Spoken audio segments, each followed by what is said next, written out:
원달러 환율이 24일 급락한 가운데 시중은행 지점 한 곳에서 100달러짜리 지폐가 소진되는 상황도 벌어졌습니다. 24일 금융권에 따르면 서울 강남 지역 하나은행 지점 한 곳은 이날 미화 100달러 지폐가 소진됐다는 안내문을 게시했습니다. 이 지점은 안내문에서 당일 미국 달러 환전 손님이 많이 내점해 100달러 지폐가 빠르게 소진됐다며 다음 주 화요일 오후에 재고를 확보할 예정이라고 밝혔습니다. 환율이 전날 1,480원대에서 이날 1,440원대 후반까지 급락하자 달러를 사두려는 고객들이 몰린 것으로 보입니다. 다만 하나은행 측은 해당 지점 담당자가 본점에 달러 지폐를 요청하는 시기를 놓쳐 일시적으로 소진된 것이라면서 달러 품귀 현상은 아니라고 밝혔습니다. 하나은행 관계자는 다른 지점들은 정상적으로 달러가 공급되고 있다고 덧붙였습니다. 은행권 관계자들 역시 연말을 앞두고 환율 변동성이 극심해지면서 나타난 단기적 쏠림 현상이라며 현재 구조적인 달러 부족 상황은 아니다라고 설명했습니다. 연말 환율에 굉장히 신경을 많이 쓰면서 여러 가지 대책들이 나오고 있고요. 이런 강력한 구두 개입이 어느 정도 효과를 봤다라고도 볼 수가 있겠는데, 일단은 앞서서 말씀을 해주셨던 것처럼 우리나라 장으로 다시 돌아오면은 서학 개미들에게 더 인센티브를 주겠다, 이런 대책도 나왔단 말이에요.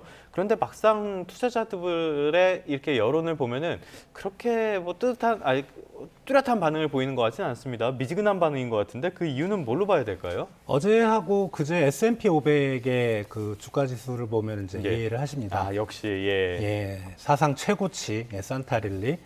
그러니까 이제 어떤 한국에 들어왔을 때 인센티브도 중요하고 뭐 환율도 중요하지만 수익률을 봤을 때는 아직은 우리나라 증시보단 지금 최근의 상황을 예. 봤을 때는 S&P 500에 투자하는 게 더 수익률이 높거든요. 예.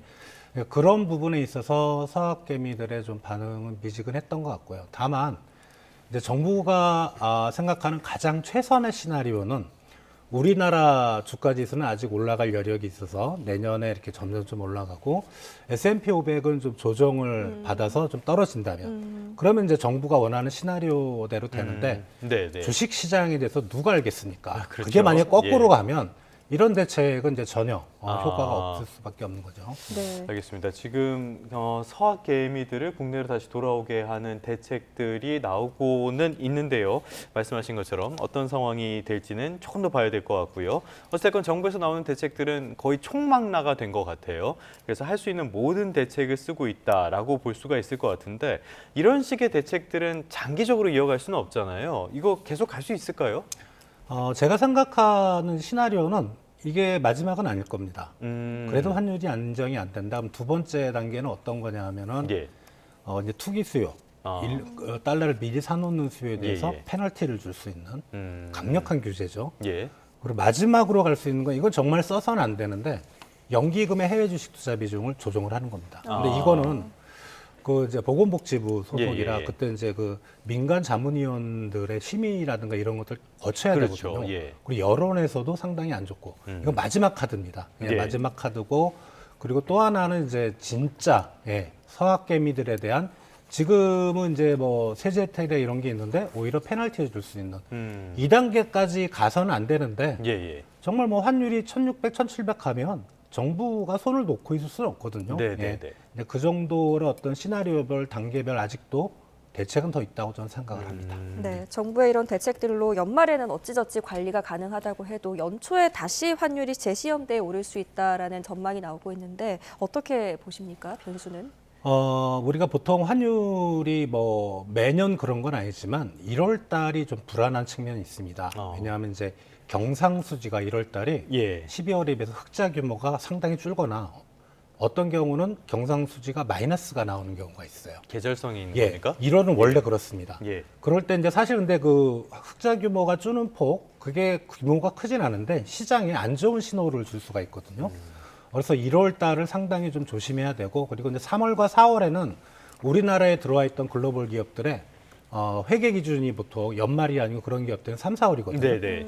본국으로 달러화가 송금 수요가 있습니다. 그 회계를 하기 위해서. 예. 그때가 좀 불안해서 올해 내년을 놓고 보면 1분기에 정부가 상당히 외환 시장에 좀 신경을 더 네. 집중해야 될 것 같습니다.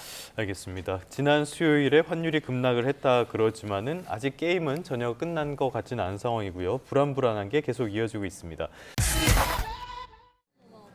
잠잠하던 달걀값이 다시 7,000원대를 돌파했습니다. 특란 39 한 판의 평균 소비자 가격은 지난 23일 기준 7,010원입니다. 지난해보다는 0.8%, 평년과 비교하면 8.3%나 비쌉니다. 지난달 소비자 물가지수에서도 달걀은 1년 전보다 7.3% 올라 전체 축산물 상승폭을 웃돌았습니다. 이렇게 가격이 뛰는데 수급 불안 우려도 커졌습니다. 올겨울 산란계 농장에서 발생한 고병원성 조류 인플루엔자는 모두 11건으로 지난해보다 2배 이상 많습니다. 매몰 처분된 산란계는 300만 마리로 하루에 생산되는 달걀 5천만 개의 3에서 4%가 감소한 것으로 추산됩니다. 아직 달걀 수급에는 문제가 없지만 매몰 처분 마리수가 500만 마리를 넘기면 영향이 예상됩니다. 밥상 물가도 비상인데 서울 지역 외식 물가도 들썩이고 있습니다. 김밥과 칼국수, 김치찌개 백반 등 서민 메뉴 8가지가 1년 사이 일제히 올랐습니다. 가장 많이 오른 건 김밥으로 지난달 평균 3,700원으로 5.7% 비싸졌고 칼국수는 9,846원으로 4.9% 올라 10,000원 돌파를 눈앞에 두고 있습니다. 환율이 높으면 식재료의 수입 가격이 올라가기 때문에 이제 물가에도 영향을 준다 이렇게 볼 수가 있고 인건비라든가 뭐 이러한 관리 비용 인상도 고물가 고환율 기조 속에 연말연시 서민들 지갑 사정은 더욱 팍팍해지고 있습니다. YTN 최아영입니다. 외환 당국의 강력한 구두 개입이 있었다라고 하는데 이건 구체적으로 어떤 내용입니까? 네, 이 환율이 이제 불안정하다라고 하면 정부가 나서기도 합니다. 나설 때 크게 두 가지 방법으로 나섭니다. 네. 한 가지가 바로 구두 개입인 거고요. 두 번째는 직접 개입입니다. 네. 근데 제가 조심스러워서 말씀을 어디까지 드려야 될지 모르겠지만 네. 구두 개입은 맞아요. 근데 직접 개입도 있었는가? 있다고 보여진다라고 의견을 드리겠습니다. 네. 왜냐하면 직접 개입한 예를 들어서 기재부와 한국은행이 함께 외환 보유액을 활용해서 직접 개입에 나설 수 있고 국민연금도 역시 기금 운용액을 가지고 환해지라든가 그 여러 가지 장치를 이용해서 역시 직접 개입에 나설 수는 있습니다. 그러나 실제 얼마만큼 직접 개입에 나섰는지 그 평가를 할 수 있는 통계는 사후적으로 발표되기 때문에 지금으로서는 여러 경향과 정황상 직접 개입도 나선 것으로 평가된다. 그냥 단순한 구두 개입만으로 하루 사이에 30원 이상으로 떨어지는 이런 일은 있기가 어렵습니다. 네. 그렇기 때문에 구두 개입과 직접 개입이 같이 맞물렸다. 그러니까 이 구두 개입도 그냥 지금까지도 계속 구두 개입을 했었거든요. 네네. 근데 이제는 정책의 효과성을 보여주겠다. 여기서 더 환율을 방어하지 않으면 그거는 우리 스스로 무능함을 표현하는 것이다. 네. 라는 절박한 심정의 어떤 구두 개입까지 나온 거예요. 네. 그러니까 강력한 조치를 추가적으로 단행할 것이다. 그러면 많은 외환시장 투자자들이 달러를 보유하는 것이 맞는가? 아니면 이제는 원화를 보유하는 것이 맞는가에 대한 판단을 하게 만들겠죠. 그러면서 강력한 구두 개입과 직접 개입도 동시에 발동한 것으로 해석된다고 말씀드리겠습니다. 네, 구두 개입은 이제 확실하고 그다음에 직접 개입은 이제 약간 추측의 단계다 이렇게 좀 말씀을 해주신 것 같아요. 정황상 거의 확실한데 네. 거의 확실하지만 제가 제 입으로 직접 개입도 나섰습니다라고 표현하기엔 이르다. 왜냐하면 공식적인 통계가 발표되지도 않았고 네네. 직접 개입 규모가 얼만큼인지도 아직 알 수 없기 때문에 뭐가 팩트냐라고 한다면 보여진다. 그렇게 평가된다라고 의견 드리는 게 맞지 않을까 그렇게 설명드리고 싶습니다. 이어서 추가적인 어떤 세제 혜택이 있다고 하는데 이 부분도 설명을 좀 자세하게 해주시죠. 네, 그러면 이제 향후 어떻게 외환 시장을 관리해 나갈 것인가. 네. 정말 정부가 전방위적으로 외환 시장을 관리하기 위해서 움직이고 있습니다. 그 첫 번째가 보고 계시는 이 자료인데요. 기획재정부에서 발표하기를 국내 투자 외환 안정 세제 지원 방안을 마련했습니다.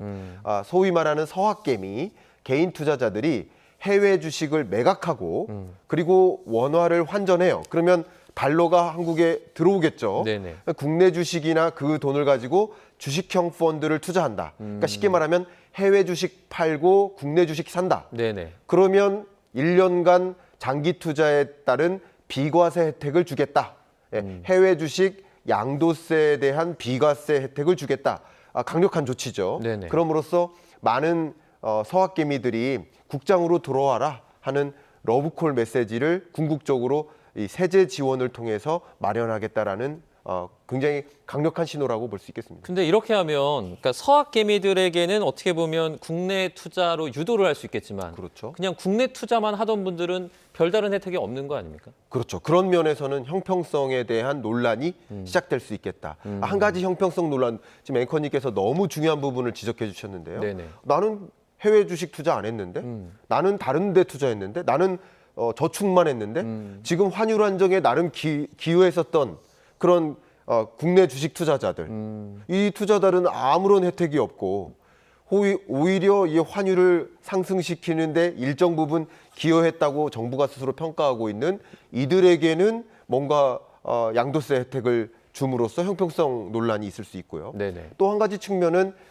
해외 주식 투자자들이 뭐 경우에 따라 다르겠지만 뭐 20억, 뭐 몇백억 이렇게 대규모 투자를 하고 있는 투자자들도 많이 있습니다. 네네. 그런데 그런 고액 자산가들에게 양도세를 면제해 준다? 이것은 또 다른 어쩌면 양극화와 같은 그런 영역에 있어서의 큰 특혜가 되겠네요. 또 이게. 다른 형평성 논란이 네네. 있을 수 있겠죠. 그래서 국내 투자자와 해외 투자자 간의 형평성 논란도 있고 자산가와 비자산가 간의 형평성 논란 이런 것들도 충분히 있을 수 있다. 그러나 정부가 그것을 인지하면서도 네네. 그만큼 환율 안정이 중요한 사안이다라고 평가하고 있다고 의견을 드리겠습니다. 그러면 그 이제 뭐 정부 분석에 따르면이지만 네. 서학개미가 고환율의 주 원인은 맞습니까? 저의 뭐 소신껏 의견을 드린다면 네네. 주 원인은 아니라고 생각합니다. 아. 제가 말씀드렸듯이 아까 본질적인 질병은 다른 데 있어요. 근데 그것으로 인해 열이 나요.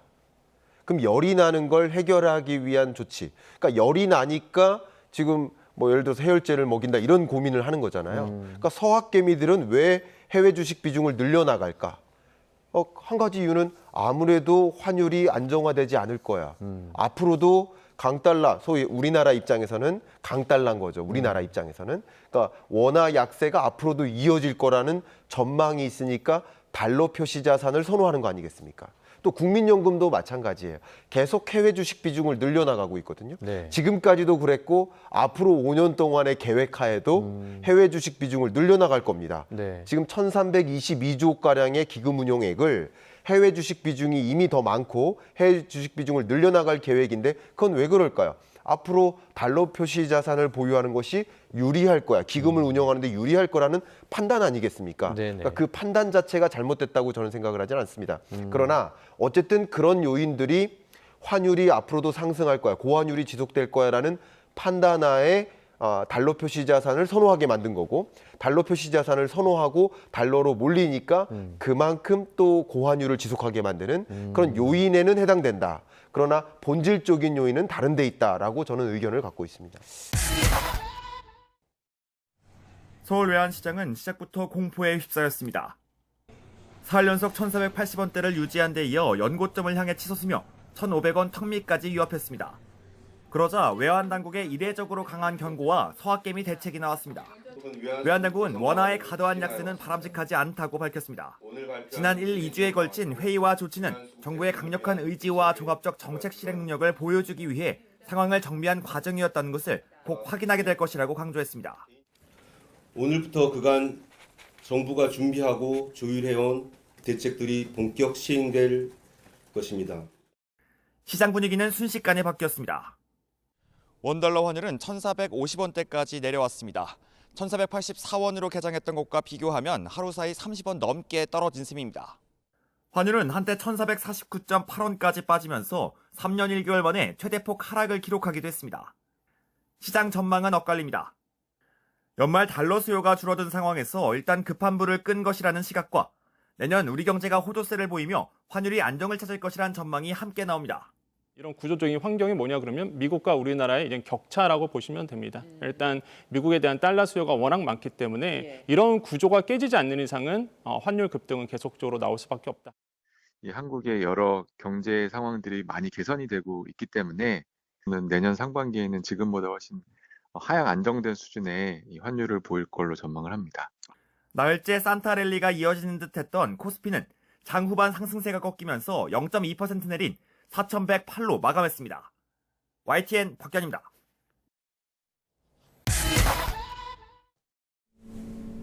올해 들어 지난달까지 국내 개인 투자자는 해외 주식을 309억 달러, 45조 8천억 원어치 순매수한 반면에 국내 증시에서는 11조 6천억 원을 순매도했습니다.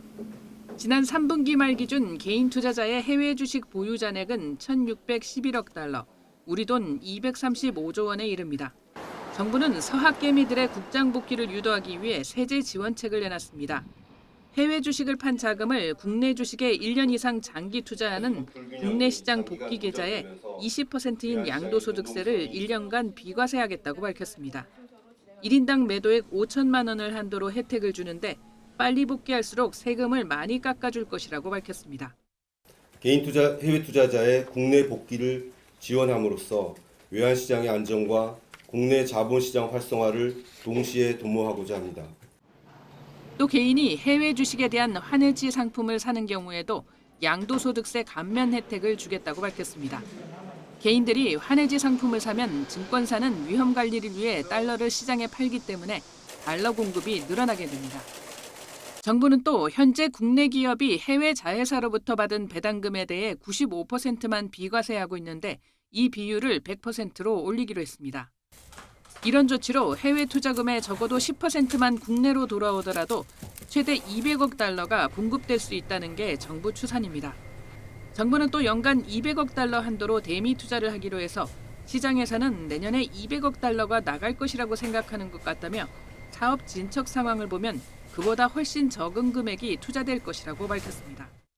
원화가 앞으로도 절하될 것이라는 기대를 갖는 것은 유리하지 않는 결과가 될 수 있다는 점을 시장 참여자분들께서 유의해 주실 것을 당부드립니다. 하지만 지난 4년간 계속된 추세적 흐름을 돌리기엔 역부족이라는 시각이 많습니다. 저성장 문제라든지 잠재 성장률 하락 문제라든지 혁신 기업의 부재라든지 이런 것들을 타개할 수 있는 적극적인 정책들이 나와야 우리나라 국내 자산에 대한 장기 신뢰를 회복할 수가 있을 거고 구조적 원인에 대한 근본적 대책이 투자자의 발길을 돌릴 수 있다는 겁니다. YTN 이승은입니다. 원달러 환율이 24일 외환 당국의 고강도 구두 개입에 1,450원대까지 급락했습니다. 이날 서울 외환시장에서 미국 달러화 대비 원화 환율은 오전 9시 45분 전 거래일 주간 거래 종가보다 23.2원 내린 1,460.4원으로 집계됐습니다. 환율은 1.3원 오른 1,484.9원에 개장하며 연고점을 위협했으나 외환 당국의 구두 개입 발언이 전해지자 수직으로 하락했습니다. 환율은 1,460원대 중반에 머물다가 한때 1,458.6원까지 떨어졌습니다. 김재환 기획재정부 국제금융국장과 윤경수 한국은행 국제국장은 이날 외환시장 개장 직후 외환당국 시장 관련 메시지를 통해 원화의 과도한 약세는 바람직하지 않다고 밝혔습니다. 그러면서 정부의 강력 의지 정책 실행 능력을 곧 확인하게 될 것이라고 강한 수위의 구두 개입성 발언을 내놨습니다. 전날 원달러 환율은 서울 외환시장 종가 기준 1,480원을 넘어섰고 원파운드는 2,000원을 돌파했습니다. 연말을 앞두고 수입업체 결제 등 달러 수요가 많은 가운데 매도 물량은 나오지 않으면서 환율을 끌어올렸습니다. 외환당국은 지난달부터 외환시장 안정 의지를 강하게 보이며 수급 대책을 잇따라 내놓고 있습니다. 앞서 정부와 한은은 선물한 포지션 제도 합리적 조정, 외화 유동성 스트레스 테스트 부담 경감, 거주자 원화용도 외화대출 허용 확대, 국민연금 관련 뉴 프레임워크 모색 등을 발표했습니다. 한국은행도 가세했습니다. 지난 19일 임시금융통화위원회를 열고 외환 건전성 부담금을 한시 면제키로 했습니다. 금융기관이 한은에 맡기는 외화예금 지급 준비금에 이자도 지급하는데 한은 사상 첫 조치입니다. 국민연금 기금운용본부가 연말 환율 종가 관리를 위해 환해지를 통한 대규모 달러 매도에 나설 것이라는 관측도 나왔습니다. 하지만 시장 반응은 미지근합니다. 권하민 NH투자증권연구원은 당국의 환율 방어 조치가 총출동했다며 국민연금과 수출기업, 증권사와도 환율 대책을 논의하고 있지만 시장 효과는 제한적이라고 진단했습니다. 내년 전망도 어둡습니다. 시장은 1,400원대 환율이 뉴노멀이 될 가능성에 무게를 두고 있습니다. 수급 불균형을 야기한 구조적 요인들이 단기간에 해소되기 어렵기 때문입니다. 김호정 유한타증권연구원은 내년 원달러 환율 상단은 1,460원으로 전망한다며 2분기 이후 글로벌 달러 약세가 나타나도 국내 구조적 자본 유출 압력으로 1,400원 아래로 하락하긴 어려울 것이라고 분석했습니다. 지난 19일부터 사흘째 1,480원대인 원달러 환율이 오전에 1,484원까지 치솟자 외환 시장에는 종일 긴장감이 고조됐습니다. 환율이 지난 4월 9일 연고점 1,487원에 근접하면서 이러다 1,500원까지 가는 것 아니냐는 우려가 커졌습니다. 외환 당국으로선 국민연금의 전략적 환 해지에 기대를 걸고 있지만 아직 눈에 띄는 효과는 나타나질 않고 있습니다. 한국은행은 하반기 금융안정 보고서에서 고환율이 수입 물가 상승뿐만 아니라 금융기관의 대출 여력을 줄일 수 있다고 분석했습니다.